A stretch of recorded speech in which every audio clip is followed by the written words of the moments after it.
मेरा एक क्वेश्चन है कि जो अपन तीर्थ यात्रा पे जाते हैं ना, क्या उधर जाने के लिए ये लोग मना करते हैं ना, और हम लोग जाते हैं ना, जैसे बद्रीनाथ हो गया, केदारनाथ हो गया, वैष्णो देवी भी गए, और भी कई अन्य स्थान है जहाँ पर गए हैं अभी तक, और उनके सच कहते हैं कि उधर जाने से कोई भी फायदा नहीं होगा आपको। देखिए, अब हम तीर्थ व्रत को लेकर संत रामपाल जी महाराज जी के शिष्यों से इसका जवाब जानेंगे। पवन जी, आप हमें एक बात बताइए कि संत रामपाल जी महाराज जो है तीर्थ व्रत को मना क्यों करते हैं?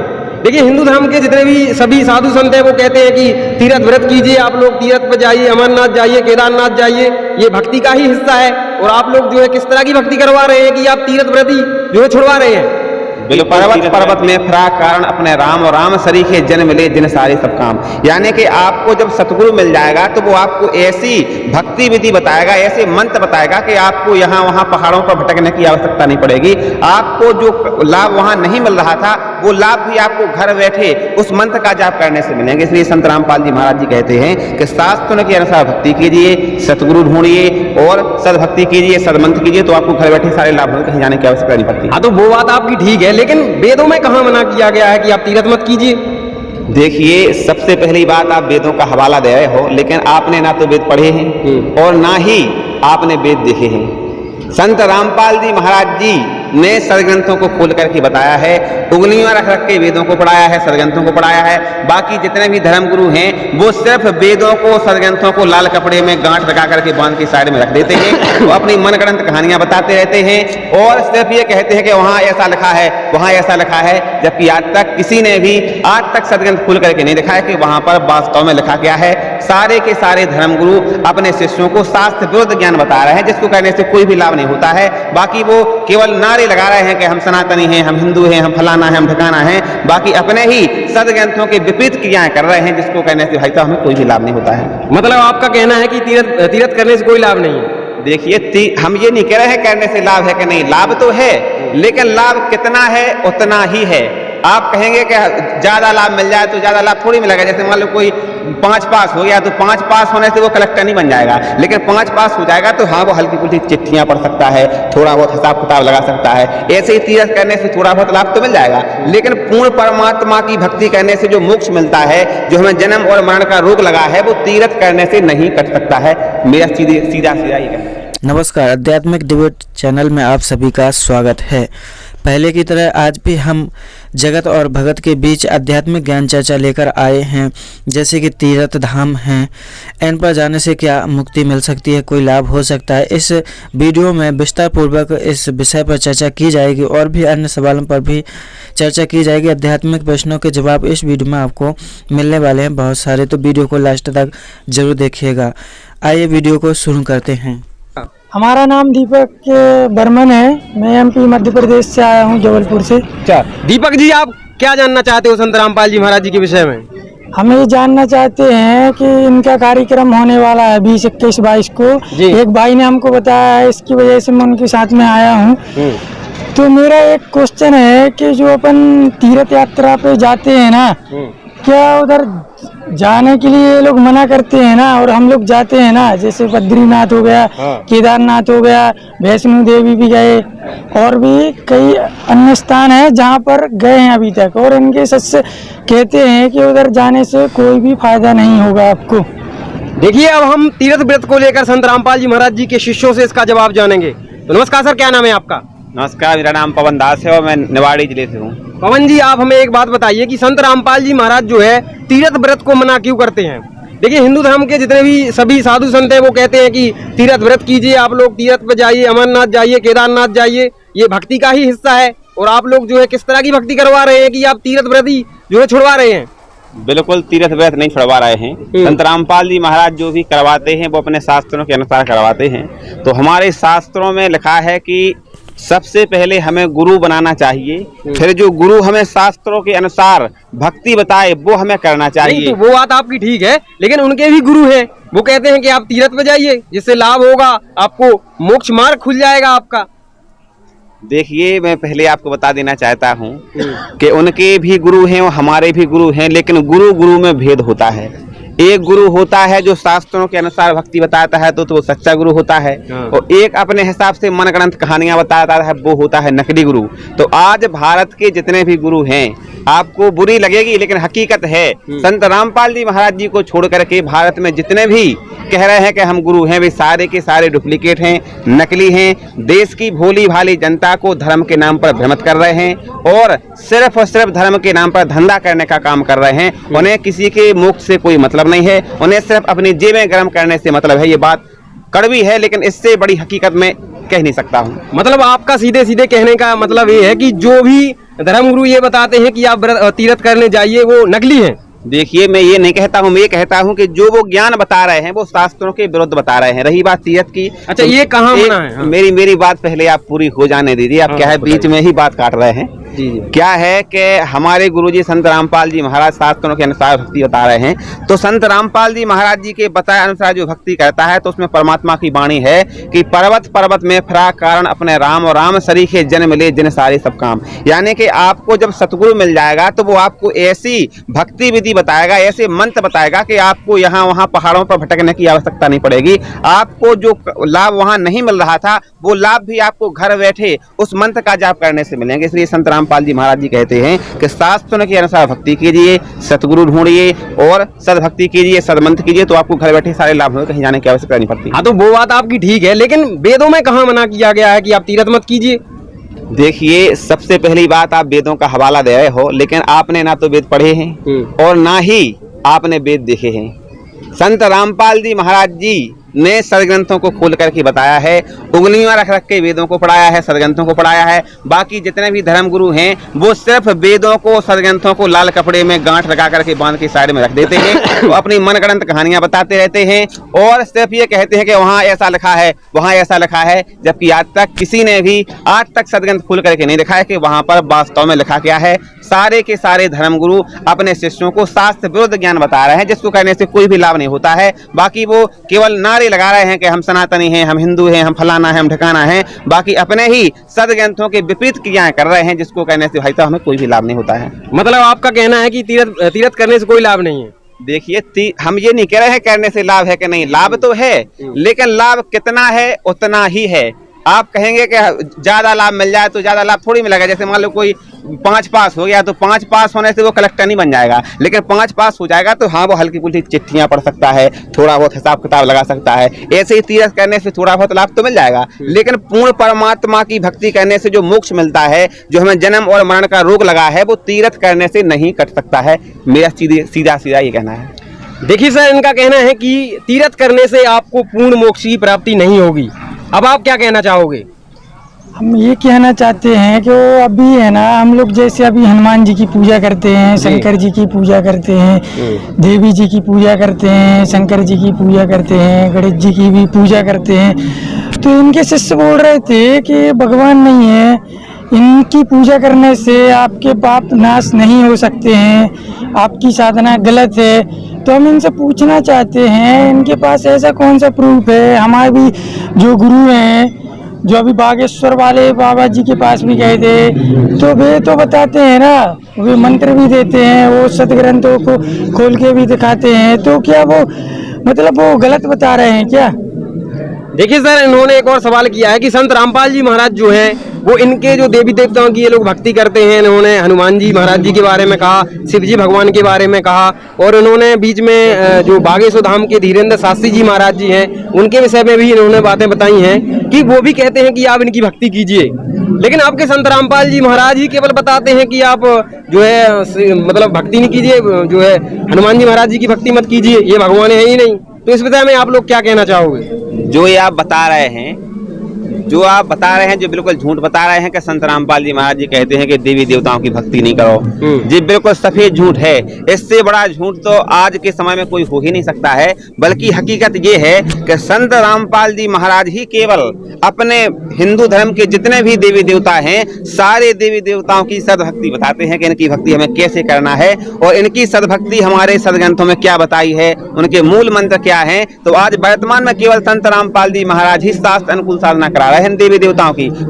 बाकी जितने सारे धर्मगुरु हैं और उनके शिष्य हैं वो सिर्फ और सिर्फ पूजा के नाम पर, भक्ति के नाम पर ड्रामा कर रहे हैं, पाखंड कर रहे हैं, अंधविश्वास में लिप्त हैं, लोक दिखावा कर रहे हैं, अपने हिसाब से भक्ति कर रहे हैं। अपने हिसाब से भक्ति करने से कोई लाभ नहीं होता है। उदाहरण के तौर पर आप समझ सकते हो कि जैसे मान लो कुछ भी हम करें अपने हिसाब से अलग होता है, नक्शे से अलग होता है। जैसे मान लो हम आज यहाँ पर खड़े हैं और हमें मान लो कहने की बात, मान लो उज्जैन जाना है और अपने हिसाब से हम किसी भी बस में बैठ जाएं कि हम तो बस में बैठ गए और इंदौर पहुंच जाएंगे, तो सारी बसें थोड़ी इंदौर जा रही हैं, सारी बसें थोड़ी उज्जैन जा रही हैं। इसी तरीके से अपने हिसाब से भक्ति करने से हमें कोई लाभ नहीं होता है। हमें सबसे पहले गुरु बनाना पड़ेगा। गुरु भी सच्चा होना चाहिए, वो शास्त्रों के अनुकूल हमें भक्ति बताए, तब जाकर के हमें भगवान से प्राप्त होने वाले लाभ होते हैं। आजकल समाज में हम देख रहे हैं कि सिर्फ और सिर्फ भक्ति के नाम पर ड्रामा चल रहा है, जिसको जो मन में आ रहा है वो कर रहा है।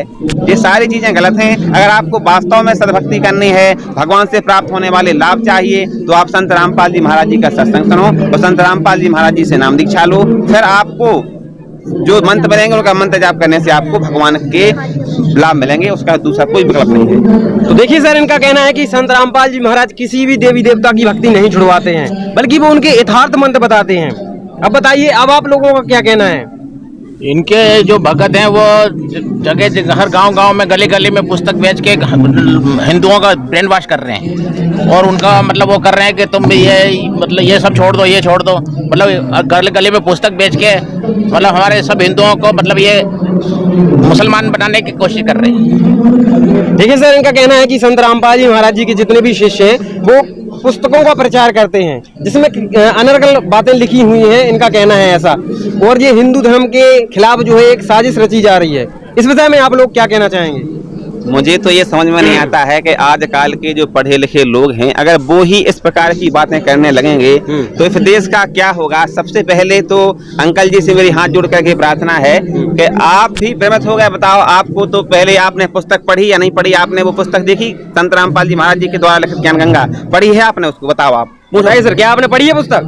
नहीं पढ़ी है। अब देखो, इन्होंने कहा कि हमने पढ़ी नहीं है। जब इन्होंने संत रामपाल जी महाराज जी की पुस्तक ज्ञान गंगा को नहीं पढ़ा तो ये बात कैसे कह सकते हैं कि संत रामपाल जी महाराज धर्म के नाम पर भोले भाले लोगों को भ्रमित कर रहे हैं, धर्मांतरण कराने का प्रयास कर रहे हैं। ये सिर्फ और सिर्फ क्या है कि इस देश की जो धर्मगुरु है ना, वो भोली भाली जनता को संत रामपाल जी महाराज जी के खिलाफ भड़का रहे हैं, भ्रमित कर रहे हैं। इसलिए ये बोल रहे हैं क्योंकि संत रामपाल जी महाराज शास्त्रों में छुपे हुए गूढ़ रहस्यों को समाज के बीच उजागर कर रहे हैं। संत रामपाल जी महाराज जी बता रहे हैं कि जितने भी धर्मगुरु हैं ये सारे के सारे जो तुम्हें ज्ञान बता रहे हैं वो शास्त्रों के विपरीत बता रहे हैं, शास्त्रों के विरुद्ध साधना बता रहे हैं और इनके झूलने में सिर्फ और सिर्फ तुम्हें बेवकूफ बनाने का सामान है। संत रामपाल जी महाराज जी ने उनका झूला ऐसा उल्टा करके दिखा दिया है। इसलिए इन लोगों को आग लगती है तो संत रामपाल जी महाराज जी के खिलाफ ये लोग इन जैसे भोले भाले लोगों को भड़काते रहते हैं और ये लोग संत रामपाल जी महाराज जी के खिलाफ जहर उगलते रहते हैं। बाकी अगर ये लोग संत रामपाल जी महाराज जी की ज्ञान गंगा पुस्तक को पढ़ेंगे तो इन्हें पता लग जाएगा कि वर्तमान में संत रामपाल जी महाराज जी ही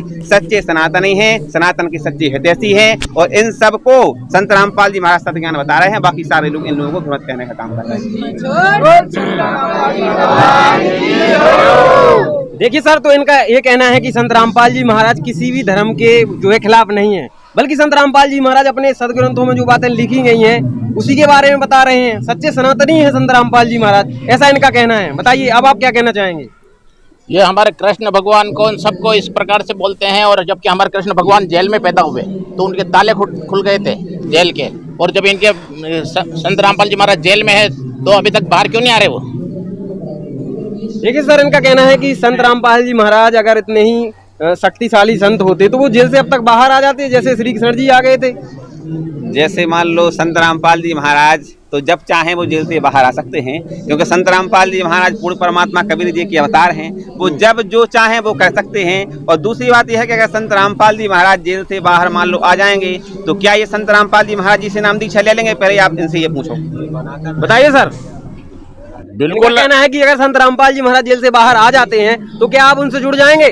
बिल्कुल तो मानेंगे कि वो सच्चे संत हैं? बिल्कुल, अगर वो बाइज्जत होकर बाहर आ जाएंगे तो हम उनसे जुड़ेंगे। बिल्कुल। अच्छा, एक बात बताइए सर, अब ये कह रहे हैं कि अगर संत रामपाल जी महाराज जेल से बाहर आ जाएंगे तो हम जुड़ जाएंगे, और अगर संत रामपाल जी महाराज फिर से जेल धाम में लीला करने के लिए चले गए तो फिर से ये माला टांग देंगे। सही बोल रहा है कि झूठ बोल रहा है? बताइए आप, बताइए सर।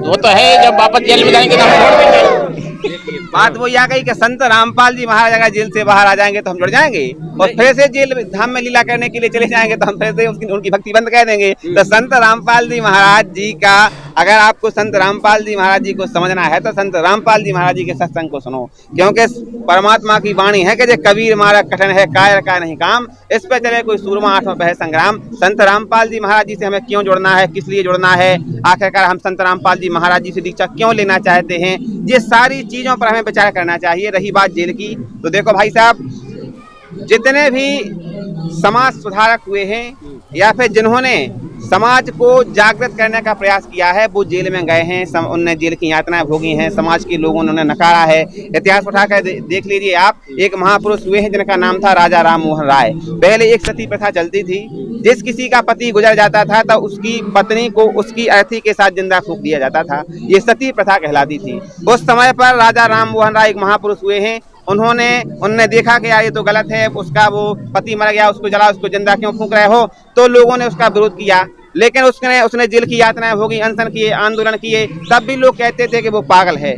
तब जाकर के जब उसने यातना की, आंदोलन किए, तो आज वो सती प्रथा का अंत हो गया है। तो आज हमारी बहन बेटियां की जिंदगी जी रही हैं। इसी तरीके से जब देश में आज़ादी की लड़ाई चल रही थी, तब सरदार भगत सिंह देश की आज़ादी की जब लड़ाई लड़ रहा था तब वो भी जेल गया था, महात्मा गांधी भी जेल गए थे, तमाम क्रांतिकारी जेल में गए, तमाम समाज सुधारक जेल में गए। संत रामपाल जी महाराज कोई नए सिरे से केवल संत रामपाल जी महाराज ही नहीं जा रहे हैं। तो समाज नशा से घिरा हुआ है, समाज में दहेज का एक प्रचलन चल रहा है, समाज में लोग नशा कर रहे हैं, जाति पाति का भेदभाव कर रहे हैं, धर्म के नाम पर लोगों में आग लगाई जा रही है, नफरत बांटी जा रही है। लेकिन आज संत रामपाल जी महाराज इन सारी चीजों को खत्म करके एक स्वच्छ मानव समाज का निर्माण कर रहे हैं, सद ग्रंथों के आधार से ज्ञान बता रहे हैं और सर्व मानव समाज को जगाने का काम कर रहे हैं। संत रामपाल जी महाराज अगर जेल में हैं तो इस मानव समाज के लिए जेल में है कि ये मानव समाज जाग जाए, इसको पता लग जाए कि हमारे सदग्रंथों में क्या लिखा है। और इन सारे धर्मगुरुओं और जितने भी भारत के धर्मगुरु हैं उन सब की पोल पट्टी खुल रही है, उन सब की दुकानें बंद हो रही हैं। संत रामपाल जी महाराज ऐसा ज्ञान बता रहे हैं,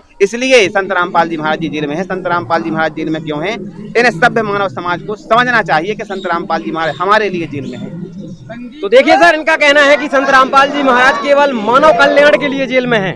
अब आप लोग क्या कहना चाहेंगे?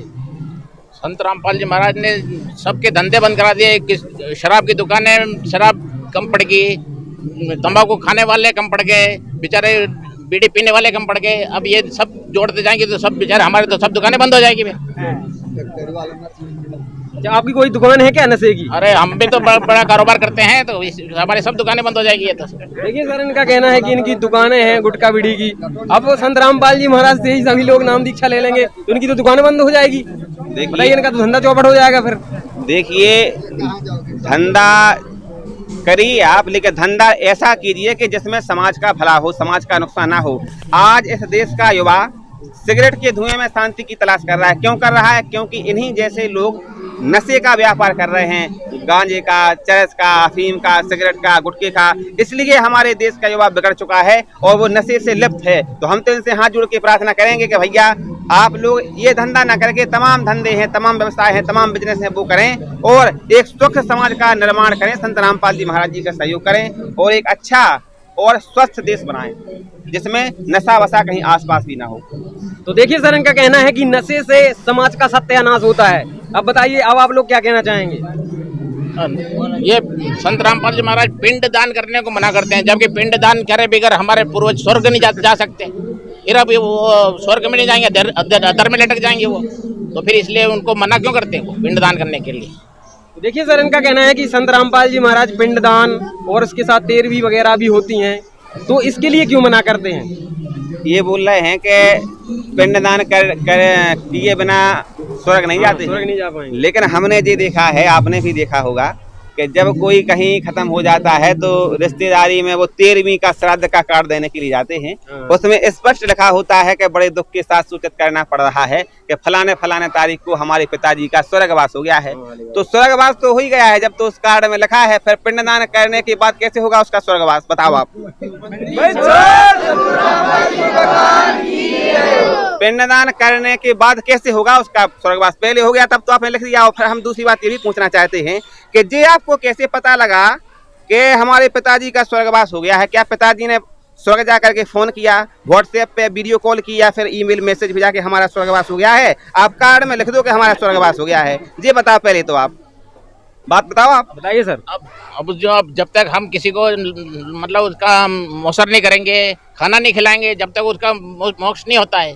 इसी प्रकार से हमको बहुत बड़ा मोसर करना पड़ता है, सबको खाना खिलाना पड़ता है, मतलब उसकी आत्मा और को शांति हो वो जाती संत है। रामपाल जी महाराज कहते हैं ये नहीं करना बिल्कुल भी। तो ये कोई बात है क्या? ठीक है सर, उनके बताइए सर। ये संत रामपाल जी महाराज अपनी तरफ से कुछ नहीं कहते हैं। संत रामपाल जी महाराज जो भी कहते हैं वो हमारे सदग्रंथों में लिखा है। संत रामपाल जी महाराज सिर्फ खोल करके सदग्रंथों को और उंगली रख करके पढ़ाते हैं और कहते हैं कि अगर आपको डाउट है कि ये हमारे घर के लिखे सदग्रंथ हैं तो आप अपने घर में जाओ और लाल कपड़े में जो बंधे रखे हैं उनको खोलो और फिर मिलाओ कि हम सही बोल रहे हैं। तो हमारे गीता अध्याय नंबर 9 के श्लोक नंबर 25 में लिखा है कि ये भूत पूजा, पिंडदान, श्राद्ध करना ये बिल्कुल गीता जी में मना किया गया है। इसको करने से किसी का कभी भी मोक्ष नहीं होता है। अगर मोक्ष करवाना है, अगर आप चाहते हो कि हमारे पूर्वजों का मोक्ष हो, हमारा मोक्ष हो, तो संत रामपाल जी महाराज जी बताते हैं कि अपनी गीता जी में कहा गया है कि उसके लिए हमें शास्त्र अनुकूल साधना करनी चाहिए और उसके लिए सबसे पहले हमें सच्चा गुरु ढूंढना चाहिए। आज वर्तमान में सच्चा सतगुरु केवल और केवल वर्तमान में संत रामपाल जी महाराज हैं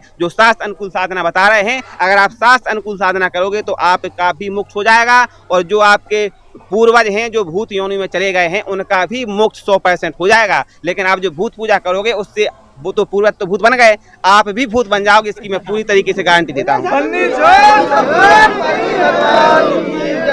तो देखिए सर, इनका कहना है कि जो भी आप साधना कर रहे हैं, जैसे आपने बताया कि पिंडदान करते हैं, तेल भी निकालते हैं, तो उससे सीधे सीधे भूत बनते हैं और अगर आप ये करते रहे तो आप भी भूत बन जाएंगे। तो बताइए अब आप क्या कहना चाहेंगे इस विषय में? ये तो बात अलग है। बाकी हमारे जितने भी धर्म गुरु है उनकी बुराई करते हैं संत रामपाल जी महाराज, और उनको कहते हैं कि ये सब नकली गुरु है और उनका सबकी कथावाचकों के उन्होंने मतलब कमाई बंद कर दी। अब ये दूसरों की बुराई करने से मतलब इनको क्या फायदा मिलता है? अच्छा, ये बोल रहा है, ये बोल रहे हैं कि संत रामपाल जी महाराज जी कहते हैं कि नकली है। अच्छा, जैसे असली कहने लगे कि नहीं बहुत असली है, इनसे असली तो कोई है ही नहीं। ये बताओ कि जो टीचर हो स्कूल में पढ़ाता हो और वो रट्टा लगाए बच्चों को कि बोलो 2 एकम 2, 2 दूनी 5, तो क्या वो सही टीचर होगा? आप विचार करो, बताओ। तो ऐसे ही आज जितने भी भारत के धर्मगुरु हैं ये सारे के सारे शास्त्रों के विपरीत ज्ञान बता रहे हैं। गीता जी में उपवास करने के लिए मना किया है, ये कहते हैं कि दिन भर भूखे रहो, कुछ नहीं खाना है, दिन भर भूखे रहो। इसके बाद गीता जी में मना किया गया है कि श्राद्ध नहीं करना है, पिंडदान नहीं करना है, वे कहते हैं कि पिंडदान कराओ। इसके बाद गीता जी में लिखा है कि अगर गीता अध्याय नंबर 18 के श्लोक नंबर 66 में लिखा है कि हे अर्जुन, तू सर्वभाव से केवल उस परमेश्वर की शरण में जा, उसकी कृपा से तू परम शांति को, सनातन परम धाम को प्राप्त होगा। जब कृष्ण भगवान अपने से किसी अन्य परमेश्वर की शरण में जाने के लिए कह रहे हैं तो फिर ये भूत पूजा में क्यों चिपकाए हैं कि मूर्ति पूजा करो, ये करो, वो करो? आखिरकार को बताना चाहिए कि वो परमात्मा कौन है जिसकी शरण में जाने के लिए कृष्ण भगवान गीता अध्याय नंबर 18 के श्लोक नंबर 66 में कह रहे हैं। बताना चाहिए, लेकिन आज तक नहीं बताते। क्यों नहीं बताते बताओ आप? क्योंकि उन्हें सिर्फ और सिर्फ मतलब है तो अपनी दुकानदारी से, अपनी जेबें गर्म करने से। क्योंकि एक कथा के उन्हें 50 लाख मिलते हैं, तो उन्हें ये है कि अगर हम सही बात बता देंगे तो 50 लाख रुपए हमें जी नहीं मिलेंगे, आप लोग जागृत हो जाएंगे। इसलिए वो आप लोगों को मानसिक रूप से गुलाम किए हैं और संत रामपाल जी महाराज जी के खिलाफ आप लोगों को भड़का रहे हैं कि संत रामपाल जी महाराज ऐसे हैं, वैसे हैं, ये छुड़वाते हैं, वो छुड़वाते हैं। लेकिन संत रामपाल जी महाराज कुछ नहीं छुड़वाते हैं। संत रामपाल जी महाराज जी आप लोगों के सच्चे हितैषी हैं। संत रामपाल जी महाराज आपकी भलाई चाहते हैं। संत रामपाल जी महाराज जी चाहते हैं कि आप लोग अपने पवित्र सदग्रंथों में लिखी हुई सच्चाई से रूबरू हो और जानो कि परमात्मा कौन है, हमें किसकी भक्ति करनी चाहिए और हमें मोक्ष कैसे मिलेगा। तो आज संत रामपाल जी महाराज जी का आप लोग सत्संग सुनो, इन नकली धर्म गुरुओं की बातों में नहीं आओ। जी लोग तो आप लोगों को भड़का रहे, कुछ नहीं कर रहे। इसे हमारी आपसे प्रार्थना है कि इनको चक्कर छोड़ो, न तो आप लोगों को बहुत बड़ा नुकसान हो जाए। काहे कि मनुष्य जीवन बहुत अनमोल है। परमात्मा की वाणी है कि मानव जन्म अनमोल है, जी मिले न बारंबार। और जैसे तरवर से पत्ता टूट गए फिर नहीं लगता डार। और फिर परमात्मा ने कहा है कि मानव जन्म पाए के जो रटे नहीं हरे नाम, और जैसे कुआ जल बना फिर खुदवाया क्या काम। तो हमारी आप लोगों से प्रार्थना है कि इन नकली धर्म गुरुओं को छोड़ दो, त्याग दो, भूल जाओ, नाता जी आपको जीवन नाश कर दें। और संत रामपाल जी महाराज जी का सत्संग सुनो और संत रामपाल जी महाराज जी से नाम दीक्षा लो और अपना कल्याण कराओ। तो देखिए सर, इनका कहना है कि संत रामपाल जी महाराज किसी भी धर्म गुरु की बुराई नहीं करते हैं, बल्कि उनकी सच्चाई बताते हैं। अब आप लोग क्या कहना चाहेंगे? अब हमको तो ये मालूम नहीं था, बाकी अगर ये बता रहे हैं तो हम इसको शास्त्र से मिलाएंगे और उसके बाद में हम उस पर अध्ययन करेंगे और फिर अगर हमको सही पाया गया हम उस पर विचार करेंगे। अभी आपने देखे जगत और भगत के बीच आध्यात्मिक प्रश्नों के सवाल जवाब हुए। तो वीडियो अच्छा लगा हो तो लाइक कीजिएगा और चैनल को सब्सक्राइब जरूर कीजिएगा। दर्शकों, यदि आपके भी मन में कोई आध्यात्मिक से जुड़ा सवाल है तो कमेंट करके ज़रूर बताइए। आध्यात्मिक डिबेट चैनल के माध्यम से उस सवाल का जवाब देने की पूरी कोशिश की जाएगी। तो जल्द मिलेंगे अगले वीडियो में, तब तक के लिए धन्यवाद।